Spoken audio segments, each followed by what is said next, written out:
things to be produced. Are you guys doing meals today? No, not today. Okay, tomorrow? Okay, great. I want to touch on one housekeeping thing. The Soupe is a rescue, transform, share business.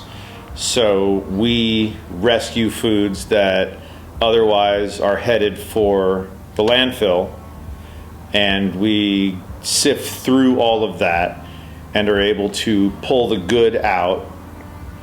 And in the vein of not wasting anything, we send everything we don't use to compost farms or pig farms, and anything we can use, we're able to transform into meals or soups that are shared, or share in bulk product to places that we are in line with that have kitchens, so they can cook for people that need to eat, which is what makes this particular business so unique and awesome.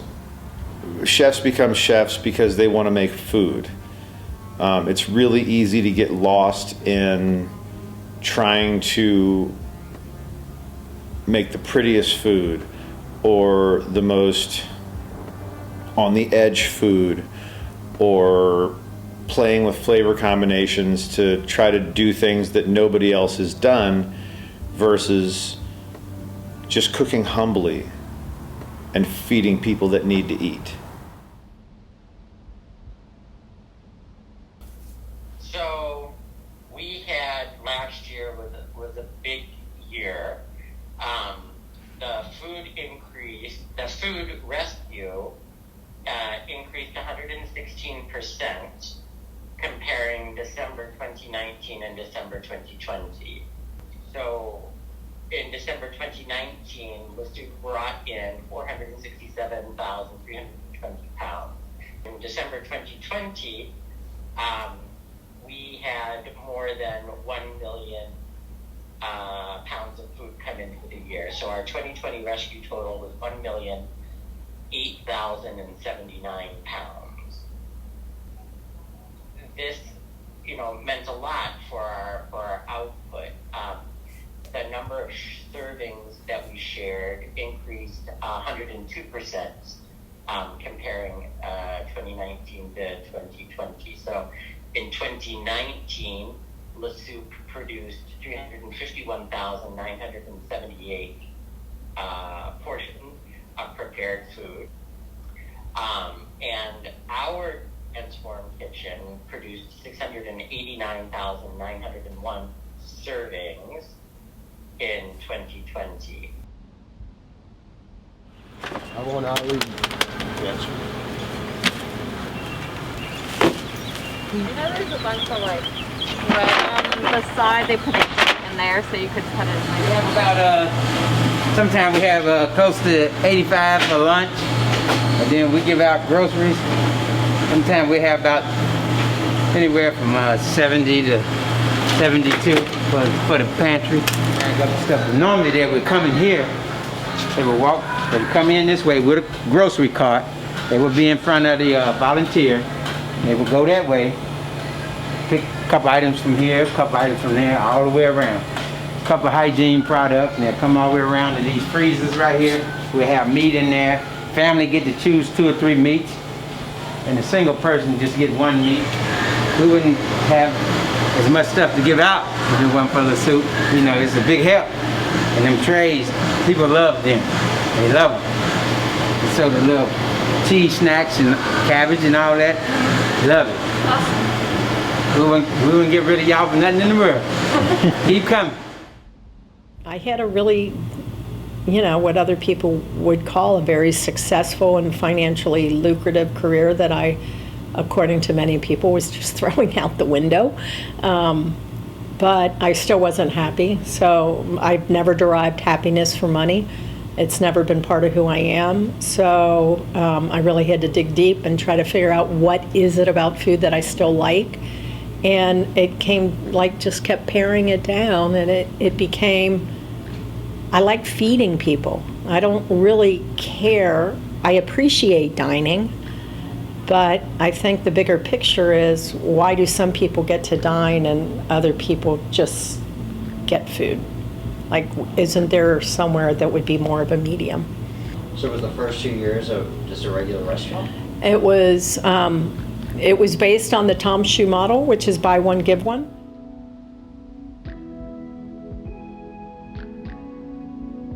She posted that she was looking for a child. She was going to lose her job because she was going to post this. She knew that.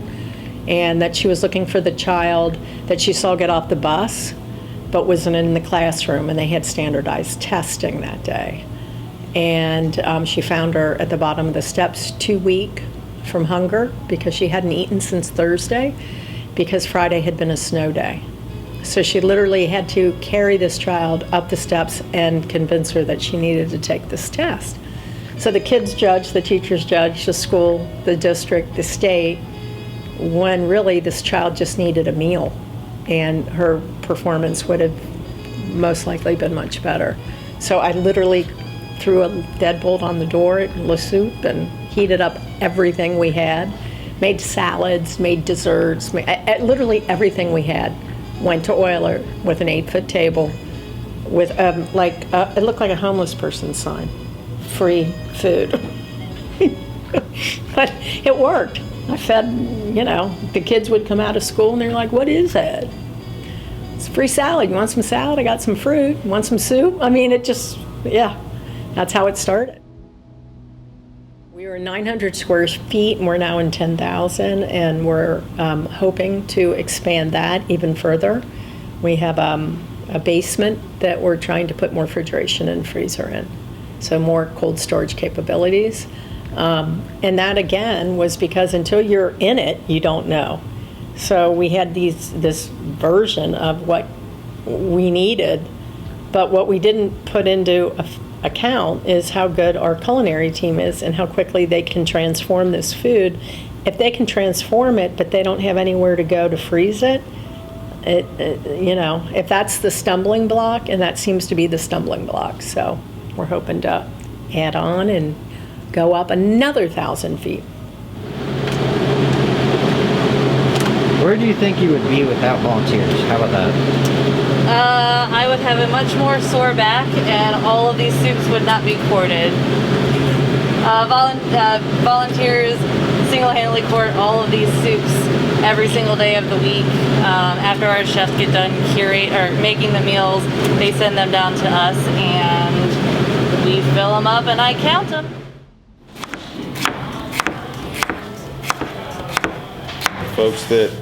Folks that come here for the most part want to be here, and those people they're of a like mind. They all want to try to help. They all want to do better, and folks like that typically don't, in their vocabulary, possess "it's not my job."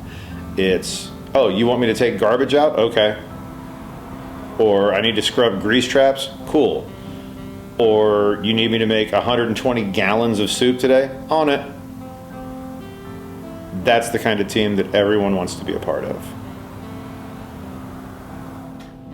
I think we've learned a lot, but let's learn even more so that we don't have to scramble when the food system gets shut down. The food system was shut down and people were scrambling. And I think we showed that this model works in the worst of times, and did an outstanding job of keeping food out of the land. I mean, staying true to our mission. Didn't matter. We came up with more creative ways to keep more food out of the landfill, feed more people, get more people involved, get the word out, all through a pandemic. It's pretty amazing, I think, personally. And it wasn't me, it was a team. There is no I in team. And I might be a little partial, but I think we got a pretty flippin' good team here. I'm waiting for the sun to rise. I'm waiting till I see your eyes. I'm dreaming of how it'll be when it's only you and me. I'll wait 100 years or more. Don't ask me what the wait was for, 'cause when it's you and me, there's no place I'd rather be.